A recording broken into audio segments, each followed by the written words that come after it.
I'm going to leave Scafell Pike now, hopefully. See you in a month or so.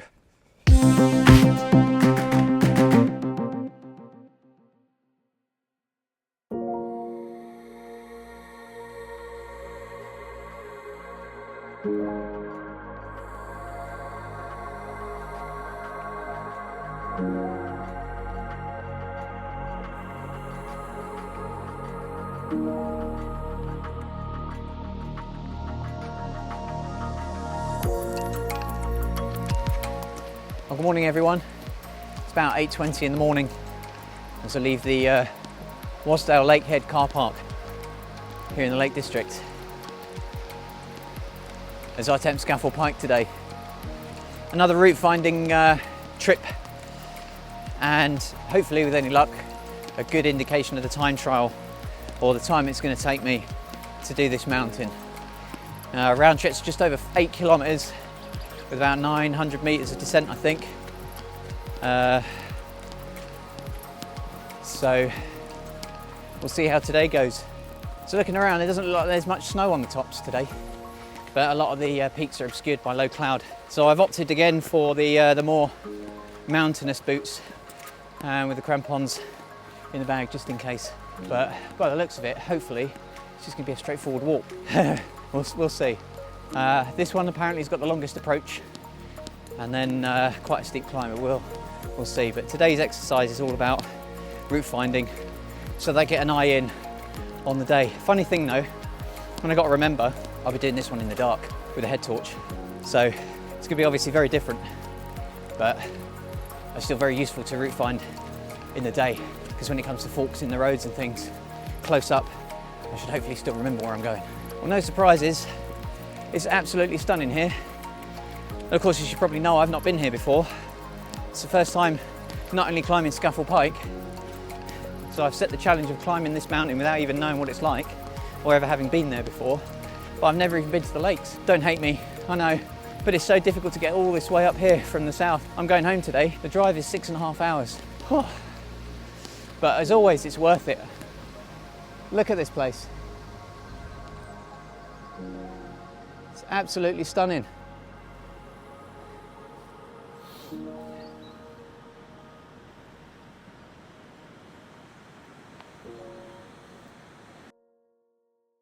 Talking of the drive-in, an interesting point I found.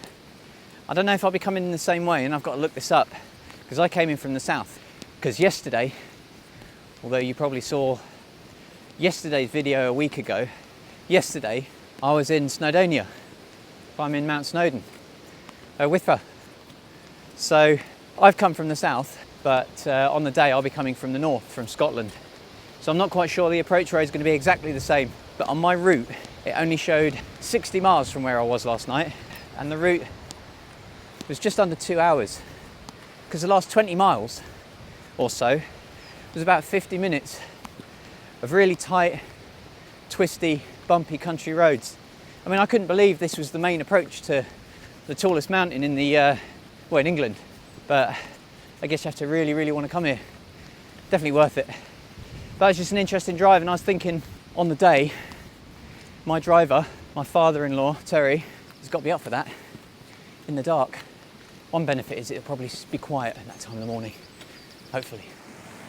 It looks like for the most part, so far, it's going to be a straightforward path all the way, easy to navigate. But I've got my map, GPS, just in case at any point there's some confusion, because I'm sure there'll be forks and options further up. So I talked about putting my mountain boots on, just in case there's some snow up there. But today shouldn't be too bad. Yesterday's forecast for Whitfa, Mount Snowdon, was, as I said, it was getting up to about 60 miles an hour by the afternoon. Low cloud, fog, bad visibility, and I was only expecting a light bit of ice. Turns out I got some proper alpine conditions up there, which is good. It's quite exciting. Today's forecast, not so bad actually. Funny enough, as you've probably seen, there's some blue sky about. The forecast said fog across the board and then becoming mist later. I mean, the tops, as I say, they're obscured by some cloud. You kind of get used to that walking in mountains in the UK. I mean, there was some fog coming in, but as you can see, generally quite clear. And there's some hint of sky. That always lifts the spirits. It's not actually that cold at the moment. A couple of thousand feet up, we'll lose a few degrees, but I don't even think it'll be freezing up there, even with the wind chill. Close to it, it'll be cold, but it's not like a chilly morning. Wind-wise here, by about midday, it's going to be about 40 miles per hour or so, but currently it's showing about 29 up on the peaks. Just perfectly doable. It's breezy, but nothing like yesterday. So again, I'm not going to do any drone shots, any walk paths or anything like that. It's all handheld today. I'm going to try and do it in real time and see how I compare. The OS map says 2 hours round trip. I'm not sure if that accounts for elevation. Very different to yesterday. It's not breezy down here, not wet. I've kind of dressed as I did yesterday and I'm already quite hot. So I might have to strip down a bit. A note for the navlog. A good start to know you're going in the right direction. You're following this river. And at night, I should definitely be able to hear it. There's so much water, the path just down there is a bit too deep and fast flowing. So I've got to come quite a way up now. So this is going to add a bit of time to my crossing. Let's see. Oh, that was an all hands jobby, that one. That was tricky, but fun. Always like a challenge, but that's probably added about 5 minutes or so to my walk. So I've got to carry on now, make up some time. 40 minutes in, maybe 35. I'll take off 5 minutes for that water crossing. This one very different to Snowdon or Wither, because there were bits where it goes up steep, levels off, or even just reduces the incline, and that gives you a little break. At least for the first part here, the last half an hour 40, or the first half an hour and 40 minutes of this climb, it's relentless, constant. It doesn't let up at all. It's pretty brutal. I think I'm also finding that, and it's an interesting point for the day, because yesterday I climbed up a whole mountain and back down. Today my legs are suffering a little bit of fatigue. So obviously not as fresh as they would be if I'd started this climb in a week or something. It makes for an interesting point on the day. I'm going to have quite a bit of fatigue from Ben Nevis before I climb this. And then it's up on this route. It's going to be a brutal day. There's no getting away from it.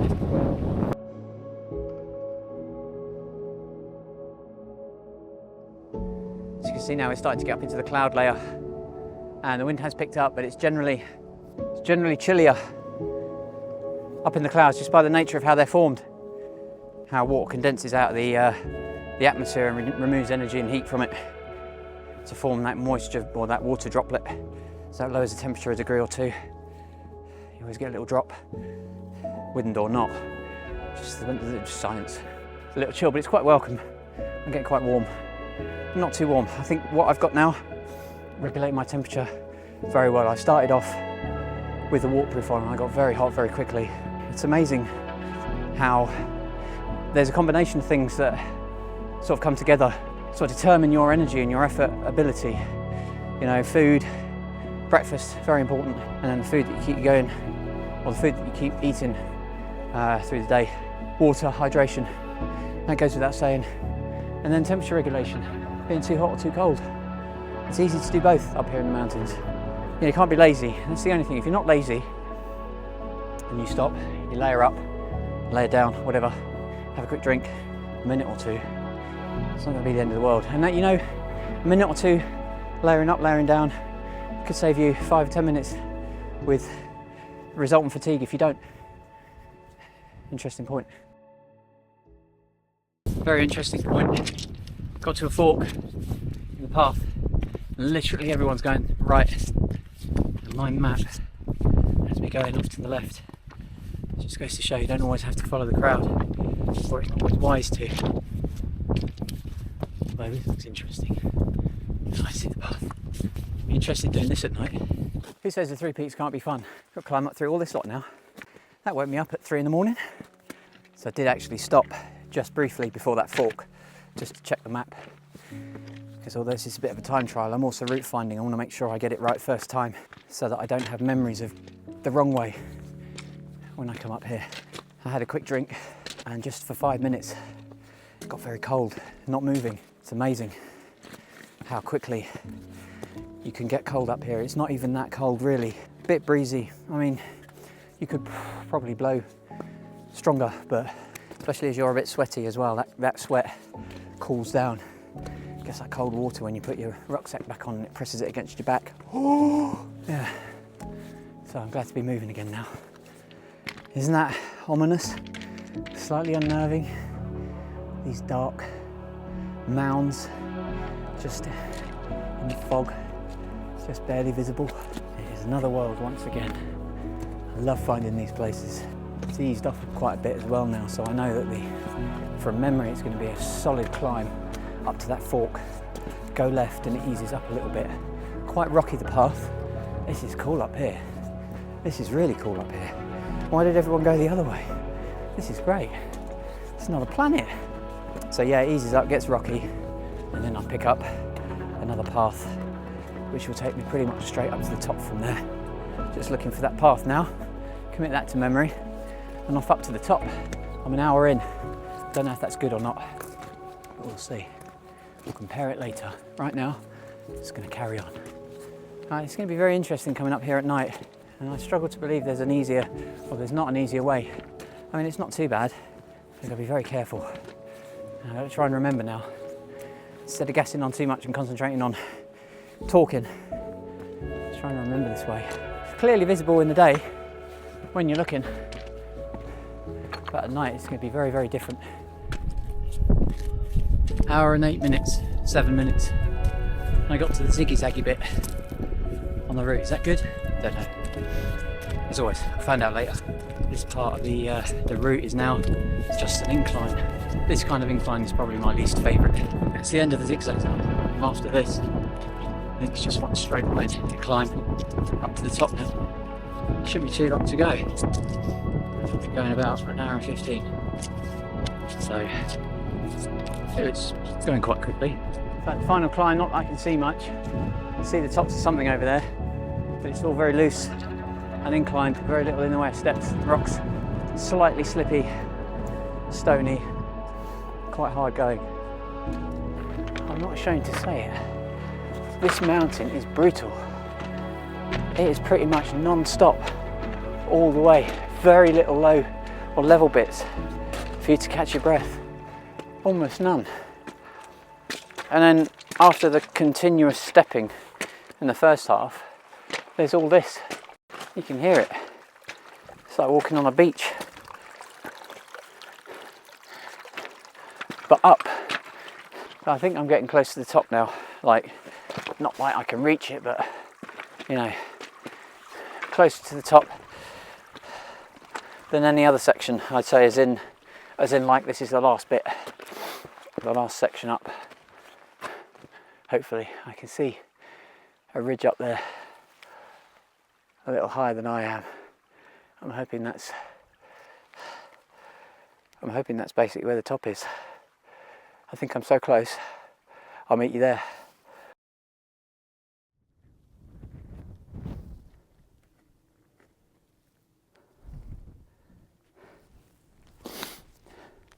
It's that silence again, isn't it?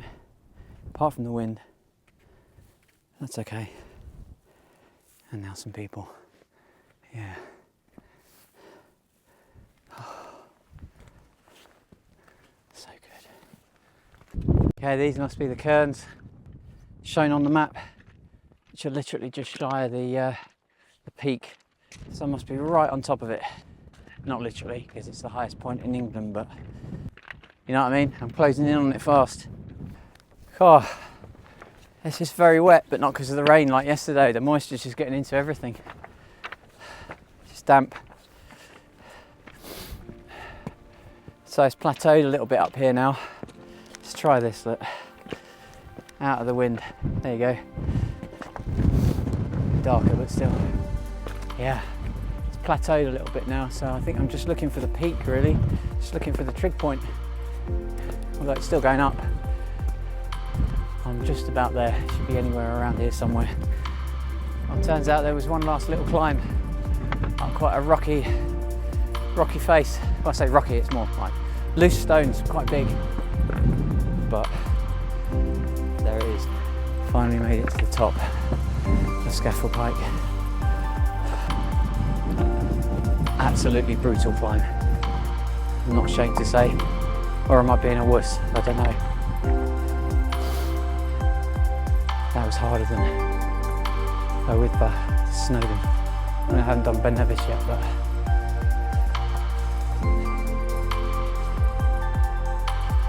that was non-stop. That was tricky. Done it. Hour and 50.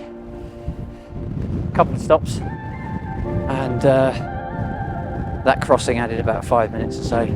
Maybe realistically, all being well, hour and 45.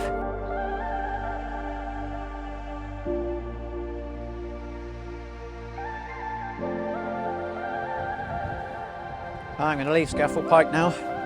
Hopefully, see you in a month or so. Time is 10:23. Let's say 25. Let's see how long it takes to get down. I'll try and follow the route from memory this time. Refer to the map and see how well I've remembered it, even though it's in the opposite direction. Starting off strong. Cairns are making it very easy to navigate. The path is fairly well defined. It's very, very chilly up here now. I think that's partly because I've stopped for a while. My body temperature's cooled down. It's going to my extremities. So I'm glad I'm on the move now. Won't be so much effort going down, but still moving is going to keep me warm all the same. Ah, it's breezy. Cool. That's better. I'm back on the zigzags now. I think I've got this route pretty much locked in. The trick obviously is going to be able to, well, the trick obviously is going to see if I can do this at night with a head torch. But generally it's so well defined, the path you can see clearly. This may be my only chance to get this view. A small break in the clouds as I come down. How beautiful is that?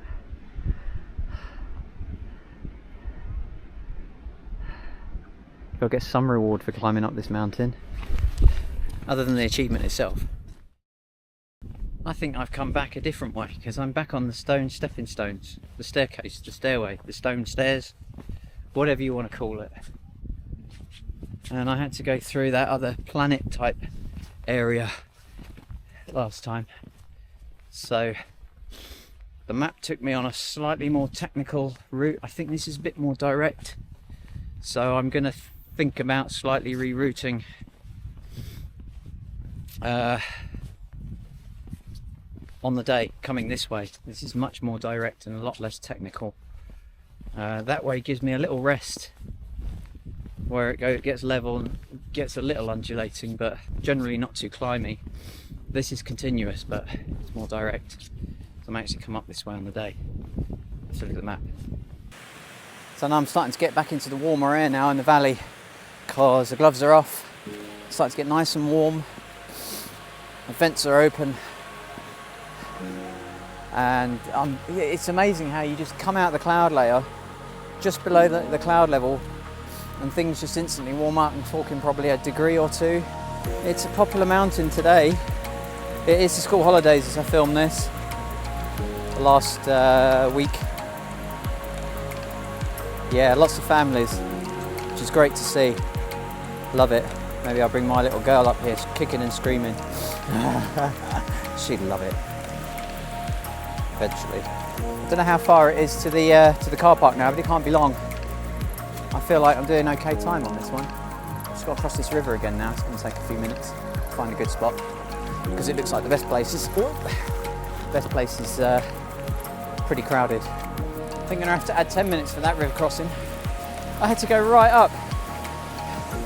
It's funny how in one direction you can go across at one point, because the jump you can make is perfectly doable. Whoop. But coming back the other way, that same jump onto a different rock just isn't doable. At least I kept my feet dry, even though I've only got, I don't know, 20 minutes to go. That's fun. Challenge. I like a challenge, you know that.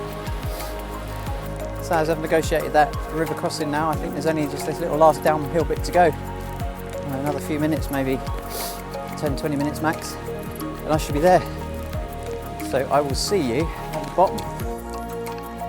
I've just seen the sign for the car park. In fact, I can see it there. It's just there, about 2 minutes away. And I'm currently at 10:02, minus a good 10 minutes to look for a place to cross to go up and back round. I'd say that's 40, so it's an hour and 15 minutes. Let's say worst case, hour and 20 minutes back to the car from the top. Add the hour and 45, that's about 3 hours and 5 minutes up and down,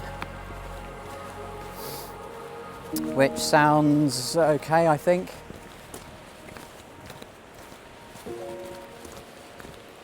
But I've no shame in saying, and you did pick up, I'm sure, I found that mountain quite brutal. It was just non-stop up, and with the type of terrain at the very top, it was very hard going.